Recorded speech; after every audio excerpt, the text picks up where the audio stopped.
Black holes के बारे में एक बड़ा सवाल है, क्या सच में इंफॉर्मेशन ब्लैक होल में खो जाती है? स्टीफन हॉकिंग ने कहा था हाँ, पर वो पूरी बात नहीं थी। आज मैं आपको बताऊंगा असली कहानी, हॉकिंग की कुछ गलतियां और मेरा सोल्यूशन, सॉफ्ट या डायनेमिक्स। मैं हूं मोहित और मैंने एक थ्योरी डेवलप की है जो ब्लैक होल इंफॉर्मेशन पैराडॉक्स को सॉल्व करती है। फिजिक्स के सबसे बड़े पजल्स में से एक। 1974 में स्टीफन हॉकिंग ने बताया कि ब्लैक होल्स रेडिएशन एमिट करते हैं, जिसे हम हॉकिंग रेडिएशन कहते हैं। मतलब ब्लैक होल्स धीरे धीरे अपनी एनर्जी लूज करते हैं और एक दिन खत्म हो जाते हैं। पर उन्होंने एक ऐसी बात कही जो फिजिक्स के रूल्स के बिल्कुल खिलाफ थी। उनका कहना था कि जब ब्लैक होल एवापोरेट होता है, क्वांटम इंफॉर्मेशन लॉस्ट हो जाती है। ये क्वांटम मैकेनिक्स के एक फंडामेंटल रूल के अगेंस्ट था, क्योंकि क्वांटम थ्योरी कहती है इंफॉर्मेशन कभी डिस्ट्रॉय नहीं होती। ये कैसे पॉसिबल था? जब मैंने हॉकिंग का मॉडल डिटेल में देखा, मुझे 3 बड़ी गलतियां मिली जो इस पैराडॉक्स के रूट कॉजेस थी। हॉकिंग ने इवेंट होराइजन को एक स्मूथ, सिंपल सरफेस माना जहां कुछ भी खास नहीं होता। उन्होंने क्वांटम एंटेंगलमेंट और बैक रिएक्शन इफेक्ट्स को इग्नोर किया, जो ब्लैक होल और रेडिएशन के बीच इंटरेक्शन में क्रूशियल होते हैं। इसीलिए उनकी रेडिएशन प्योर थर्मल लगती थी, बिना किसी इंफॉर्मेशन के, और यही पैराडॉक्स का सोर्स बना।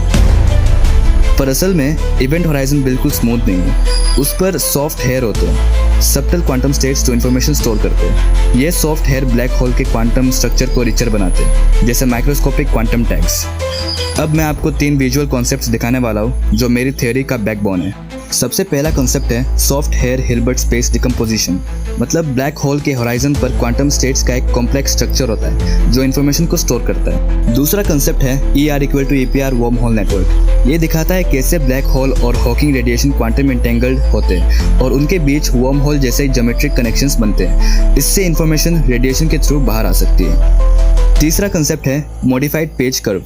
ट्रेडिशनल हॉकिंग कर्व के कंपैरिजन में मेरी थ्योरी दिखाती है कि रेडिएशन का एंट्रोपी पहले बढ़ता है, फिर थोड़ा सा गिरता है और फिर से बढ़ने लगता है, जो ये प्रूव करता है कि इंफॉर्मेशन लॉस नहीं होता, बल्कि रेडिएशन के साथ बाहर आता है।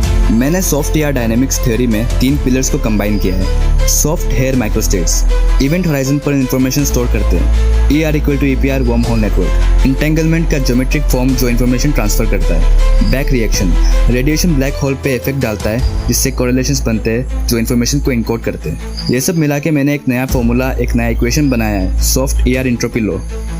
इसमें पहला टर्म हॉकिंग का एंट्रोपी है, दूसरा टर्म सॉफ्ट हेयर के क्वांटम इफेक्ट्स कैप्चर करता है और तीसरा टर्म इंटेंगलमेंट और बैक रिएक्शन का कंट्रीब्यूशन दिखाता है। ये थ्योरी क्वांटम मैकेनिक्स और जनरल रिलेटिविटी को बिना कंट्रडिक्शन के जोड़ती है। और सबसे बड़ी बात, ब्लैक होल्स में इंफॉर्मेशन कभी लॉस नहीं होती। ये साइंस के लिए एक गेम चेंजर है। और हाँ, ये थ्योरी टेस्टेबल है।